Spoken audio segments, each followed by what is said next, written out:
नमस्कार, hornbill TV Bharat में आपके स्वागत है।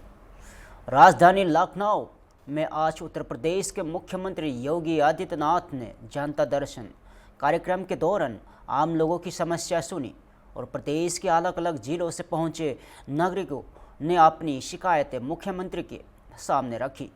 मुख्यमंत्री ने संबंधित अधिकारियों को निर्देश दिए कि सभी मामलों का त्वरित और प्रभावी समाधान किया जाए। सरकार का कहना है कि जनता दर्शन कार्यक्रम के जरिए आम जनता को सीधे अपनी बात रखने का मंच मिल रहा है। इस दौरान प्रशासन के वरिष्ठ अधिकारी भी मौजूद रहे और सरकार का कहना है कि जनता की समस्याओं का समयबद्ध समाधान उसकी प्राथमिकता है।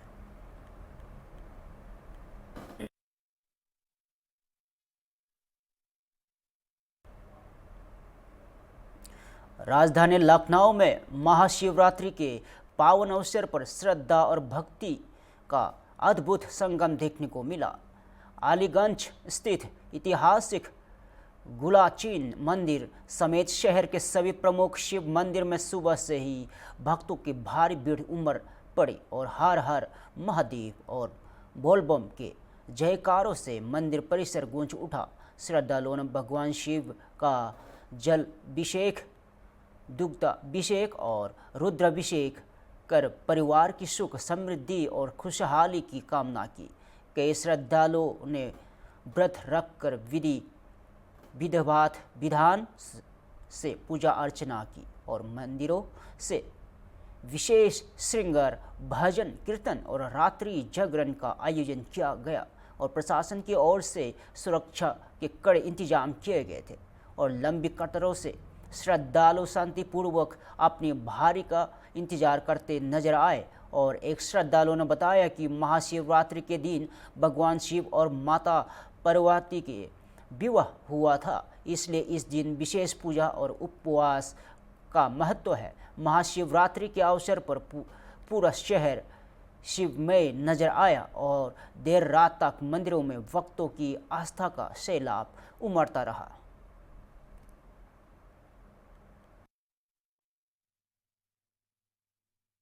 क्या आज आपको मन्नत तो वैसे बताई नहीं जाती है, मांगा तो बहुत कुछ है एंड पहले भी मांगा वो बहुत मिला है, तो इसलिए मैं निर्जला फास्ट भी करती हूँ महाशिवरात्रि का।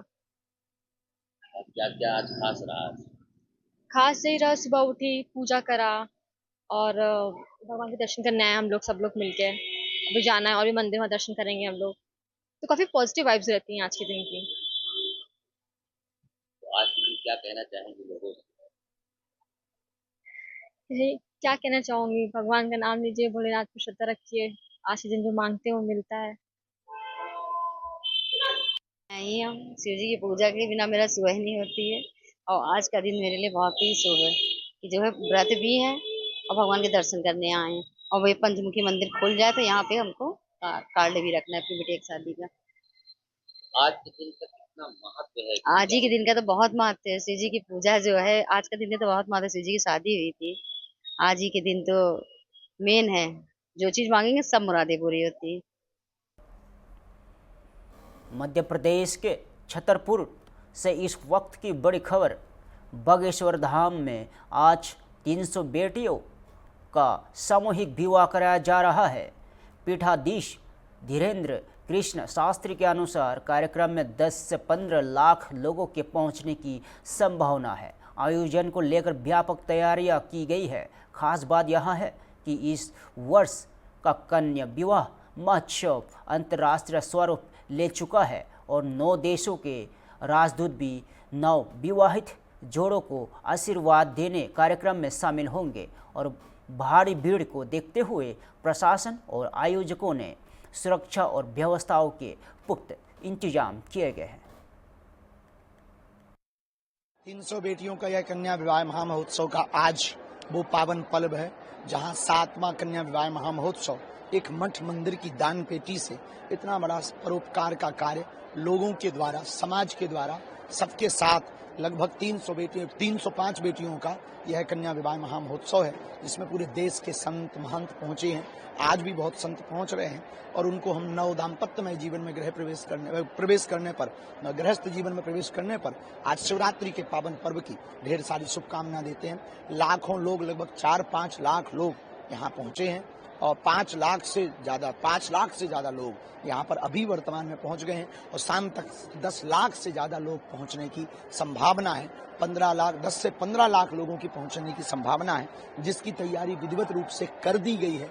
चारों तरफ लोगों का हुजूम है, भक्तों का सैलाब है और उपहार सामग्री लगाई गई, मंडप बनाए गए, भंडारे की व्यवस्था की गई और आने वाले अतिथियों में इस वर्ष का कन्या विवाह राष्ट्रीय नहीं अंतर्राष्ट्रीय है, क्योंकि 9 देशों के राजदूत भी 12 से 1 बजे के बीच में यहाँ पहुँच करके वर वधू को आशीर्वाद देंगे।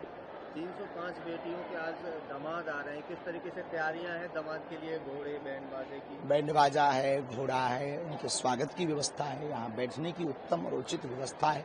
विवाह को सामूहिक नहीं रखा गया, जैसे एक पिता के घर पर एक बारात आती है, वैसे ही हर 300 बारात की व्यवस्था की।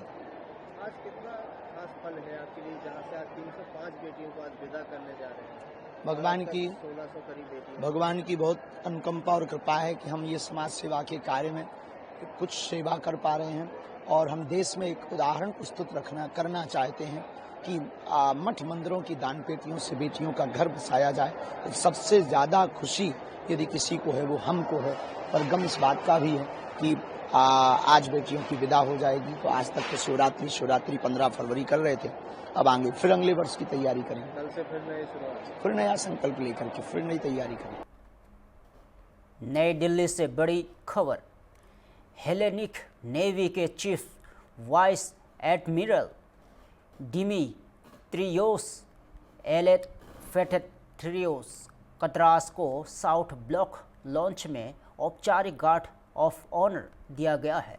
भारतीय नौसेना प्रमुख एडमिरल दिनेश के त्रिपाठी ने उनका स्वागत किया और यहां दौरा भारत और ग्रीस के बीच रक्षा और समुद्री सहयोग को नई मजबूती देने के लिहाज से अहम माना जा रहा है।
मुख्यमंत्री योगी आदित्यनाथ ने बजट 2026-27 को लेकर प्रदेशवासियों के नाम योगी की पाती लिखी है। सीएम ने 9.12 लाख करोड़ रुपए के बजट को ऐतिहासिक बताते हुए कहा कि यहां बजट युवाओं, महिलाओं, किसानों और गरीबों की आकांक्षाओं को पूरा करेगा। $1 ट्रिलियन इकोनॉमी के लक्ष्य के लिए स्टेट डेटा अथॉरिटी का गठन किया जाएगा और AI mission, AI data lab और डेटा सेंटर क्लस्टर के जरिए उत्तर प्रदेश को वैश्विक टेक हब बनाने की तैयारी है और टेक युवा समर्थ युवा योजना के तहत 25 लाख युवाओं को नई तकनीक में प्रशिक्षित किया जाएगा। साथ ही एमएसएमई, ओडीओपी और स्टार्टअप को बढ़ावा देकर प्रदेश को निवेश और रोजगार का प्रमुख केंद्र बनाने पर जोर दिया गया है और सीएम ने युवाओं से अपील की है कि वे उभरती तकनीकों को अपनाकर विकसित उत्तर प्रदेश के लक्ष्य में सहभागी बने।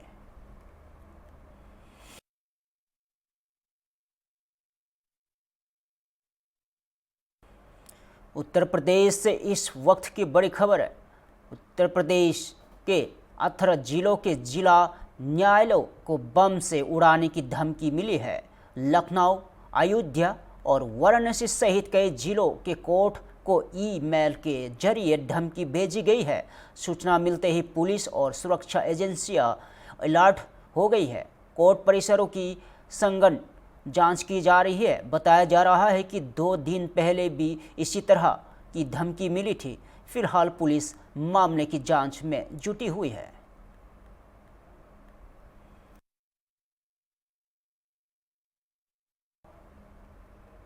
लखनऊ से बड़ी खबर। उत्तर प्रदेश विधान मंडल के बजट सत्र के तहत आज से विधानसभा और विधान परिषद में वित्तीय वर्ष 2026-27 के बजट पर चर्चा शुरू होगी। सदन में बजट में विभिन्न प्रावधानों पर विस्तृत बहस होगी और सत्ता पक्ष इस विकास का रोड मैप बता रहा है, जबकि विपक्ष सरकार को कई मुद्दों पर घेरने की तैयारी में है और आज का दिन राजनीतिक दृष्टि से काफी अहम माना जा रहा है।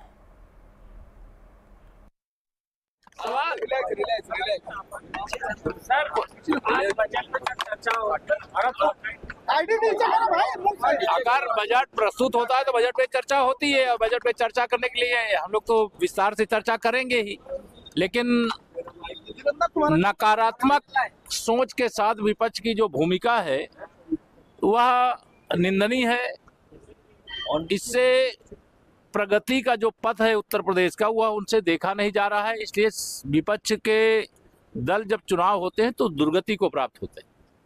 महाराष्ट्र में सर जो अभी चुनाव लोकल बॉडी चुनाव जीत के आई एक महिला ने टीपू सुल्तान का महिमा मंडप करते उनकी तस्वीर लगाई और भारत के किसी भी महापुरुष को उन्होंने वहां पर किसी को नहीं रखा। देखिए, इस प्रकार की सोच को भारत की धरती पर कोई स्थान नहीं है। जो इस प्रकार की मानसिकता से ग्रस्त हैं उनका इलाज जनता ही करती है, चुनाव में करती है और इस सब के पीछे कांग्रेस होती है, MIM होती है और जो हिंदू विरोधी राजनीति, भारत विरोधी राजनीति करने वाले हैं ऐसे दल होते हैं। सर नसीमुद्दीन सिद्दीकी को सपा ने ज्वाइन कराया, एक और पूर्व मंत्री को ज्वाइन कराया, वो एक बड़ा एजेंडा बनाने की कोशिश मुसलमान के करने की कोशिश लगे। सब दगी कारतूस है, उससे क्या समाजवादी पार्टी को फायदा मिलेगा। सर पश्चिम बंगाल में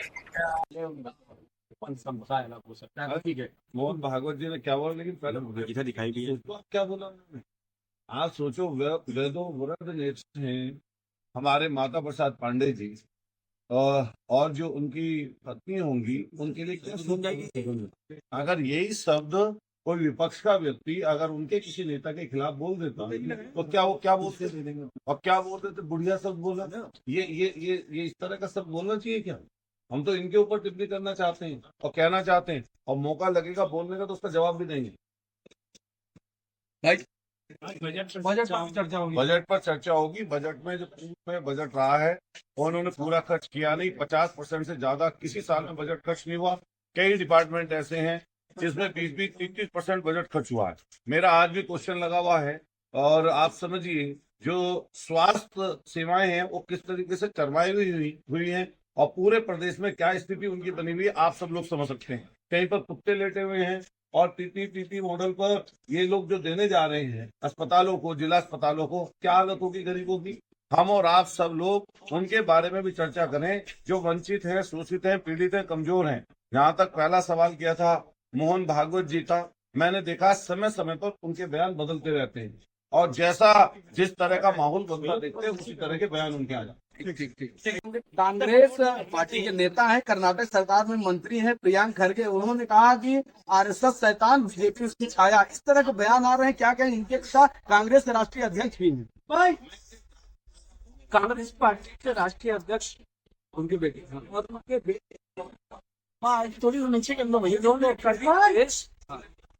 देश के विकास, संविधान, लोकतंत्र को पहचाना ही नहीं, तो ऐसे नेताओं से RSS के बारे में, भारतीय जनता पार्टी के बारे में अच्छे शब्दों की उम्मीद नहीं कर सकते हैं। अलबत्ता देश जानता है कि RSS राष्ट्र भक्तों का ऐसा संगठन है जो अपने आप को सोहा करके देश के लिए, संस्कृति के लिए, देश में समरसता के लिए काम करते हैं। और भारतीय जनता पार्टी जो आज विश्व में सबसे बड़ी राष्ट्रीय पार्टी है, जिसने व्यक्ति से बड़ा दल और दल से बड़े देश की अवधारणा पर देश और प्रदेशों की सत्ता का संचालन किया है।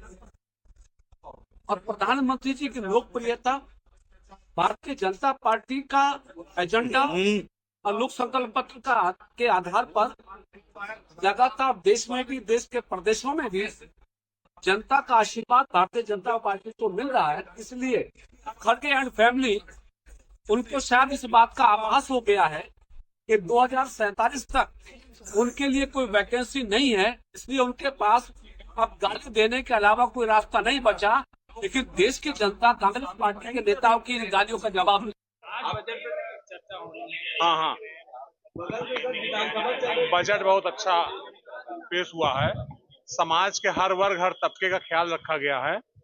छात्रों के लिए, नौजवानों के लिए, मजदूरों के लिए, किसानों के लिए, खासतौर से हमारी बेटियां जो पढ़ने जाती थी उनको स्कूटी देने के लिए उसमें रखा गया।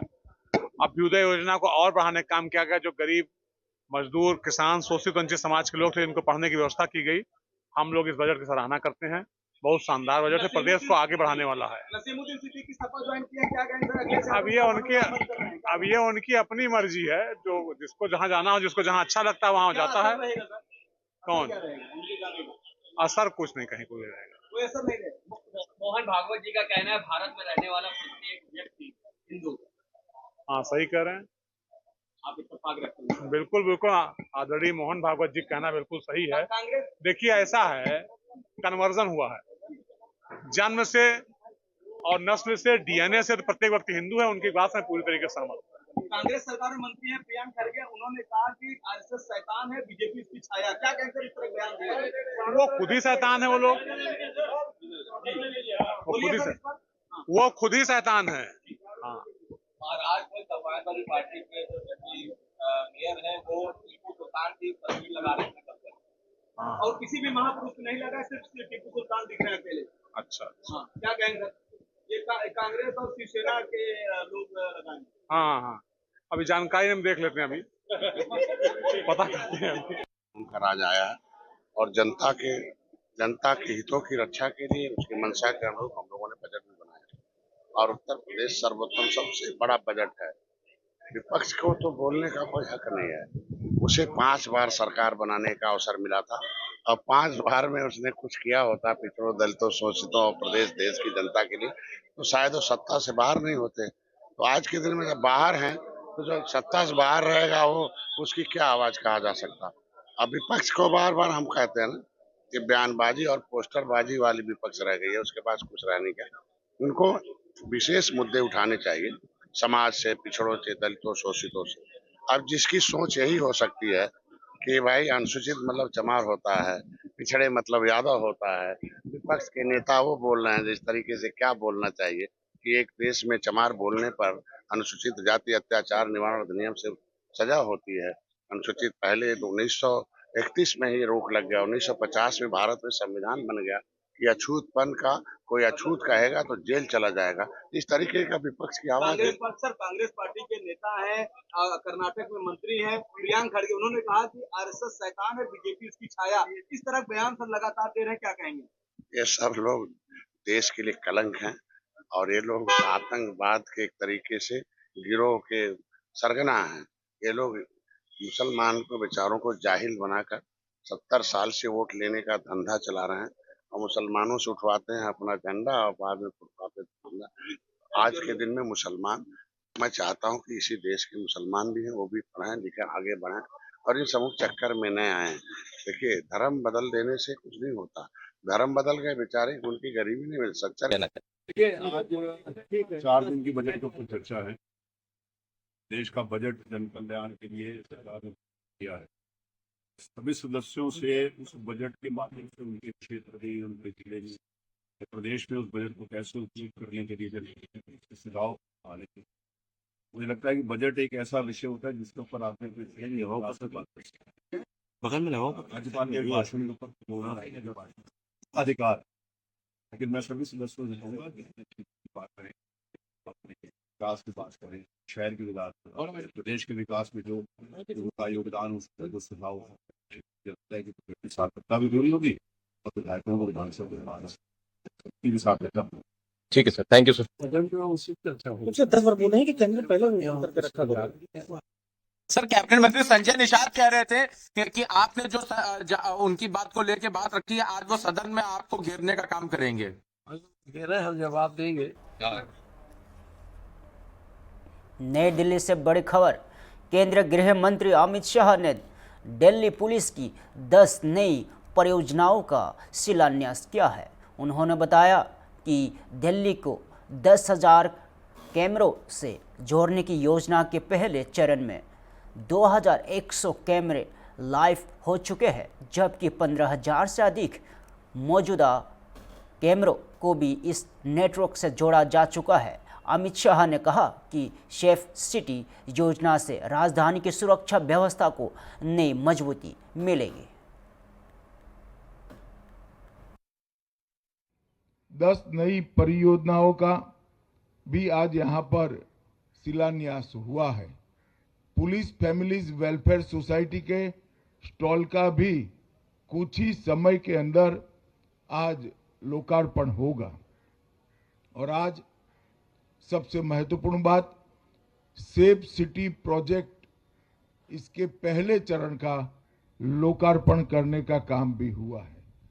लगभग 857 करोड़ की लागत से आधुनिक इंटीग्रेटेड कमांड कंट्रोल, कम्युनिकेशन और कंप्यूटर सेंटर C4I दिल्ली की जनता को समर्पित किया जा रहा है। इसके साथ साथ 11 जिला स्तरीय C3I केंद्र और 75 स्थाना स्तरीय C2I इकाइयां भी इसके साथ एकीकृत होगी। 10,000 कैमरों से दिल्ली को जोड़ने के कार्यक्रम के प्रथम चरण में 2100 कैमरे भी लाइव जुड़ चुके हैं। दिल्ली में पहले से मौजूद 15,000 से ज्यादा कैमरे को भी इसके साथ जोड़ने का काम पूरा हो चुका है। और मुझे विश्वास है कि सेफ सिटी प्रोजेक्ट आने वाले दिनों में दिल्ली की सुरक्षा को बहुत आगे तक ले जाएगा। मित्रों, आज जब मैं यहाँ आया हूँ तब मैं दिल्ली के माध्यम से देश की जनता को ये बताना चाहता हूँ कि विगत 11 साल में प्रधानमंत्री नरेंद्र मोदी जी के नेतृत्व में देश ने कई सारे मकाम हासिल किए हैं। और इसमें आने वाले दिनों में जब देश में न्याय की बात होगी तब 3 नए आपराधिक कानून, हमारी नई न्याय संहिताएं, जिसका केंद्र न्याय नहीं दंड है, उसका जिक्र इतिहास जरूर करेगा। फिलहाल के लिए इतना ही। ताज़ा खबरों देखते रहिए होमबिल TV भारत।